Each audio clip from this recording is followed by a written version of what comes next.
Lucifer, the devil. And his name conjures up horrifying images of a horned demon whose sole purpose is to corrupt and destroy mankind. Satan is portrayed as the enemy of God, trying to destroy good people, to make good people bad, and to keep them from being saved, keep them from going to heaven so that they can go to hell where he's in charge. Satan has become the catch-all for the embodiment of evil. When we think of Satan, I think there are two different ways that our brains can go. The first is this almost comical character that rules over the land of flames, the red guy with the horns and the pitchfork. But then on the darker side, I think that Satan has become this very, very terrifying, frightening embodiment of evil who causes man to do terrible things, who is the source of torture and death and destruction. But are these perceptions of Satan correct? Is he really the master of all things evil in the universe? Lakeland, Florida, 2012. Hundreds of faithful followers congregate at the Ignited Church to witness the removal of demons from those who believe they're possessed by the devil. You let him go. All the pain and the hurt you've caused this man, you let him go. The devil wants to get even. How else to hurt the heart of God to the greatest possible extent, but to harm the beloved of his creation, the height of his creation, the thing that God loves most, humanity, human beings, me, you, every single person on earth. In the ritual known as exorcism, a priest or minister performs a sacred rite in order to confront Satan and drive him back to hell. It is a ceremony that dates back hundreds and perhaps thousands of years, and is considered quite controversial even within the Catholic Church. I torment you by the blood of Christ. When I'm battling Satan, there are a lot of mind games going on, and it's a bit of a chess match. You think you have her, don't you? Don't you? Yes. You think she's yours, don't you? Well, she's not. So I have to be mentally and spiritually prepared for that. How long have you had her? A long time. Yeah? Well, now it's going to be a short time. Torment! Torment! Torment you! But just who or what is Satan? And why is he determined to corrupt all of humanity? Perhaps the answers can be found in the myths and legends that describe Satan's ancient origins. In the beginning, Satan was one of the angels that was created by God before the physical universe was created. And there was basically a sphere of angels around God, worshiping God. And Satan at that time was Lucifer, or the day star. He was the brightest of the angels. Satan is actually one of the archangels. He is one of the high angels, one of the highest ranking, one of the most beautiful, the most beloved. He is beloved of God. He is a bringer of light. When God created man in his image, he ordered all the angels to worship his image in this man. And Satan refused. He says, look, they're mud people. We're made out of fire. I'm not going to do it. And so he gets kicked out. He grew arrogant. He began to challenge God. Here's something you may not. And for this arrogance, he lost his heavenly position. He was thrown out of the heavens and fell. When Lucifer was cast down, it was instant and abrupt and total. And he was cast down to earth to roam here until the end of time. Although few references are made to Satan in the Hebrew Testament, he is depicted as an opposer or accuser, and is generally acknowledged to have been the inspiration for the serpent in the Garden of Eden. One of the great stories in the Bible is Adam and Eve in the garden. You know, we have this picture of a beautiful garden scene, and Adam and Eve in their innocence, just enjoying God and each other and this beautiful creation. And all of a sudden enters Satan in the form of a snake. And he finds Eve close to the one thing, the one law God gave mankind. According to the book of Genesis, God placed two trees in the garden, the tree of life and the tree of knowledge, and forbade Adam and Eve to eat fruit from the tree of knowledge. Satan convinces Eve to eat of the fruit of the tree of the knowledge of good and evil. And she convinces Adam to do that. And of course we see that suddenly their whole personality changes. Prior to eating of the forbidden fruit, Adam and Eve were sinless. It means that the one law that God gave them, they had not disobeyed. Satan himself decided that if he could get them to break that one law, then sin would enter mankind. And when Adam ate, all mankind from that point on has been selfish, prideful, and were genetically given the ability and really the desire to rebel against authority, and thus obtain the knowledge of good and evil.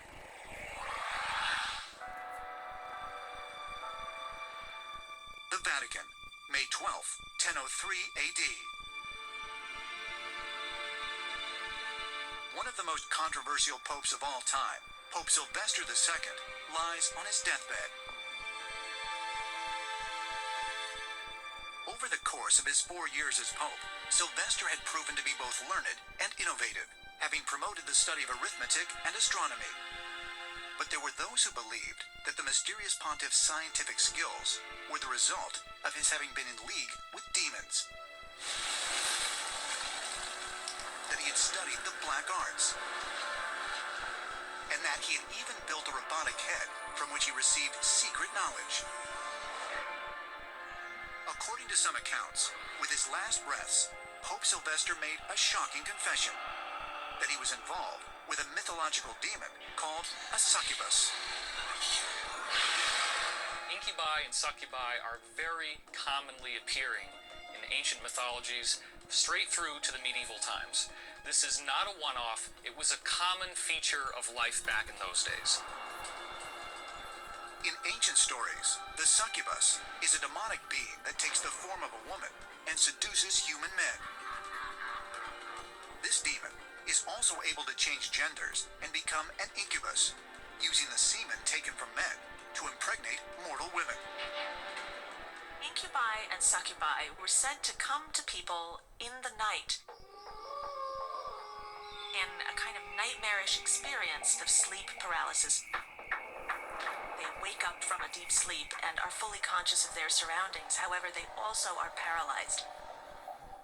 And there's a sexual component to this presence in that it is attempting to rape you.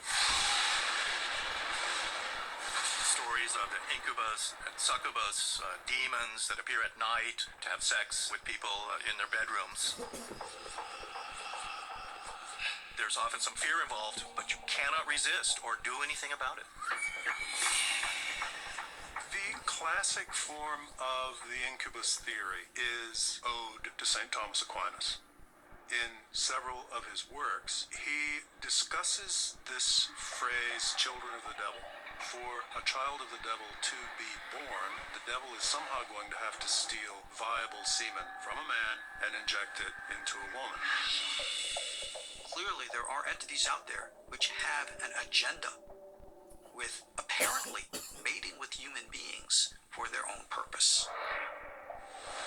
Might these sexual predators be simply an ancient myth? Or could the legends be based on historical documentation?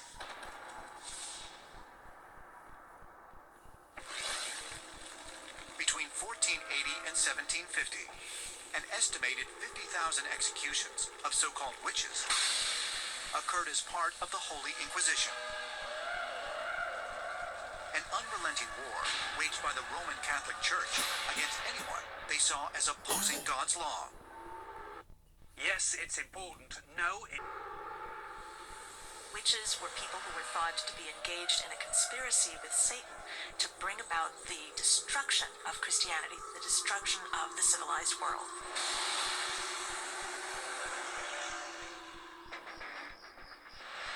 According to the Malleus Maleficarum, or Hammer of the Witches, witchcraft began when women ceased resisting the advances of demons.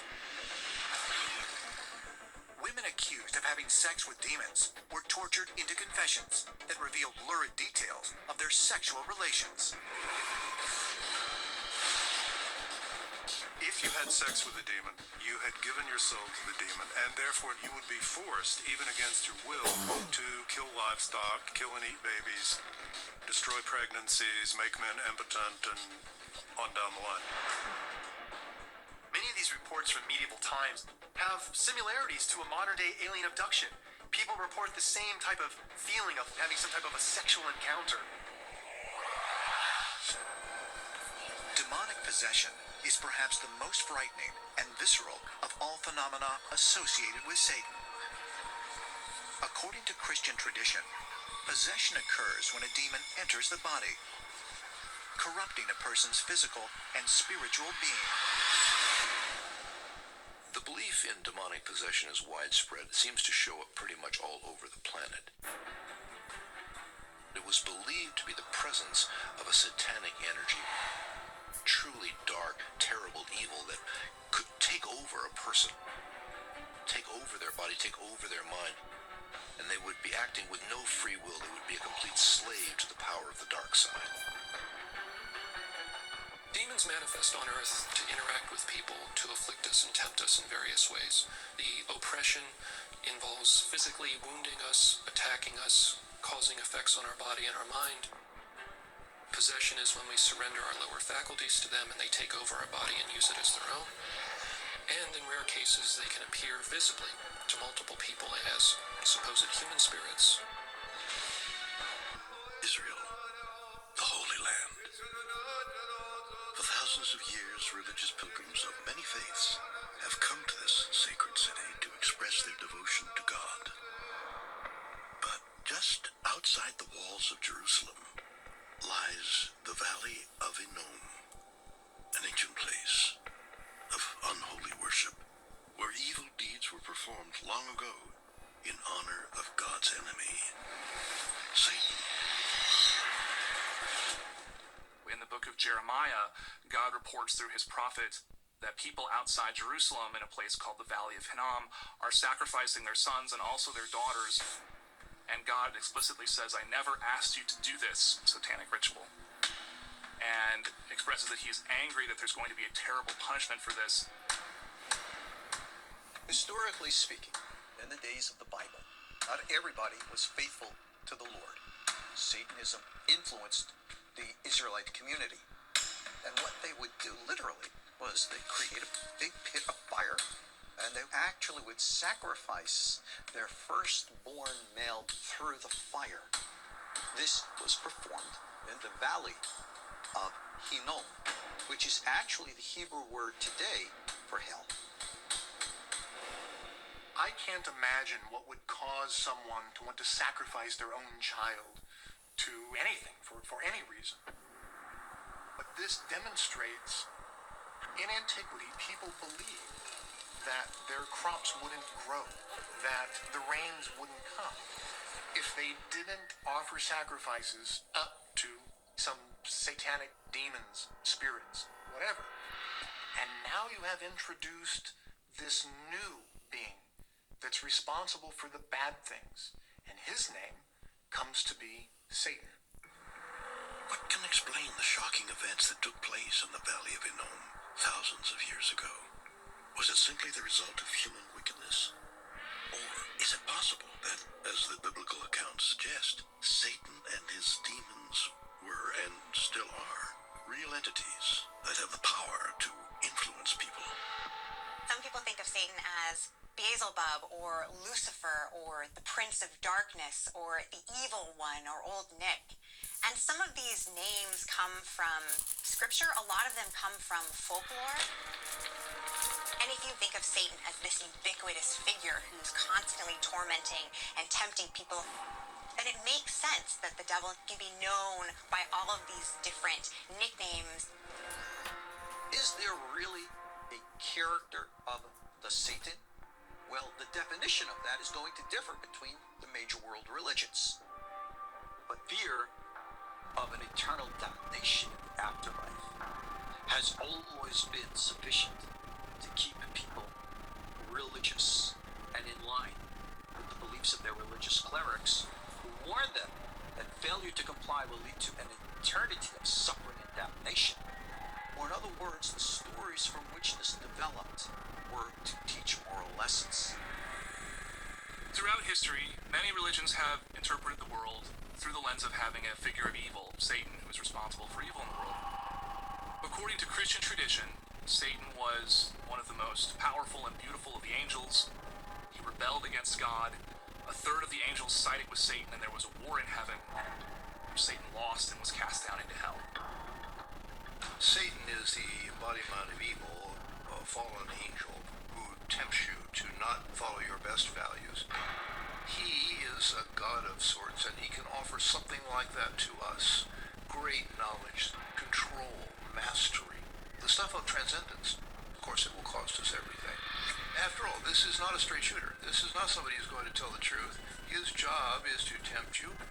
Satan is believed to have tried to tempt Jesus when he was in the desert with visions of earthly delights. So Satan is continually throughout the Bible someone trying to draw people from God to evil. But the idea of Satan flows throughout history and across religion. There is Mara in Buddhism, who is a demonic king, an entity representing evil, and therefore would tend to take on very frightening forms, which oftentimes are mixtures of human and animal. There is Iblis, who is the Islamic representation of Satan. So we see this figure of Satan, a singular entity that is in charge of evil, across religions and over time. In Western Europe, we start to see depictions of the devil around the 8th and 9th century. And the devil becomes depicted all over churches in various other sorts of art and statue and so forth.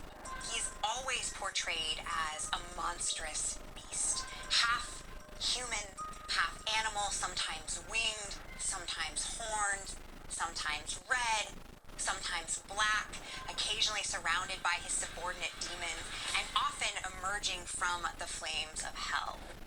Did you know that you could be generating 10 grand a month? Emerging from the flames of hell. The Vatican, May 19th, 2013. Thousands of Christians are gathered in St. Peter's Square to watch Pope Francis perform Sunday Mass. As he greets the crowd, the Pope lays his hands on the forehead of a man who is thought to be possessed and recites a prayer. A video of the incident went viral and left many viewers to conclude that they had just witnessed the Pope performing an exorcism. Pope Francis, he believes in evil spirits, he believes in Satan, he believes in the possibility of possession and the need for exorcism. He's quite traditional in that respect. Exorcisms appear in the oldest writings that we have. From the ancient Near East, from India, from China. So exorcism is literally as old as recorded history.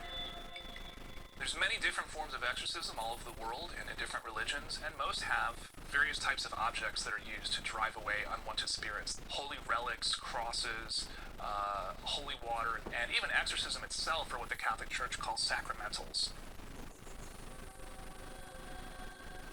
So the Church's view is that these are symbolic expressions of the authority of the Church.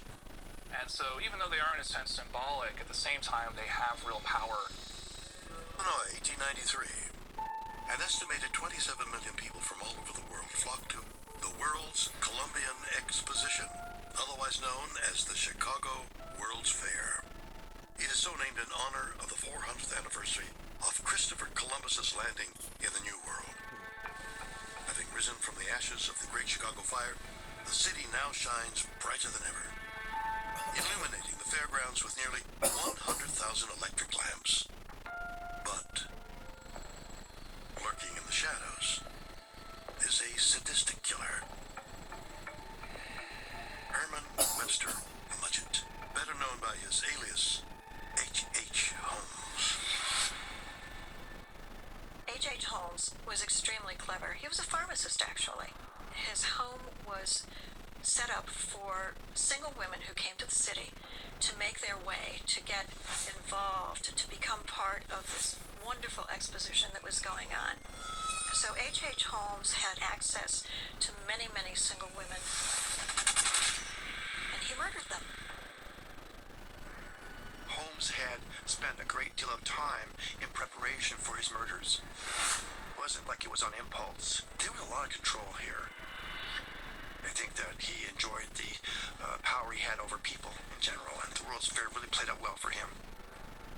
Holmes became rich as a cunning and charismatic con artist. He swindled several people out of their fortunes and used the proceeds to build a one-of-a-kind mansion which allowed him to pursue his darkest desires. The macabre edifice would eventually become known as Holmes's Murder Castle. H.H. Holmes built this phenomenally complex castle with enough rooms that he could rent rooms to people who came in for the exposition, mostly single women. And he would go out and advertise this and bring people in, put them in these rooms where they felt they were safe. It was almost like the spider to the fly. It was like, come and see my mansion, an elaborate mansion. He had all kinds of odd staircases, tunnels, and chutes and things. So then he would gas these victims and then send them down the chutes into the basement and then torture them, or if they were already dead, then he could take apart the bodies, which he did. On November 17th, 1894, the man known as America's first serial killer was finally arrested. But only then did investigators begin to learn the full extent of H.H. Holmes's murderous behavior. After confessing to the murders of 27 young women, on May 7th, 1896, Holmes, now referred to by the press as the Devil in the White City, was hanged by the neck until dead.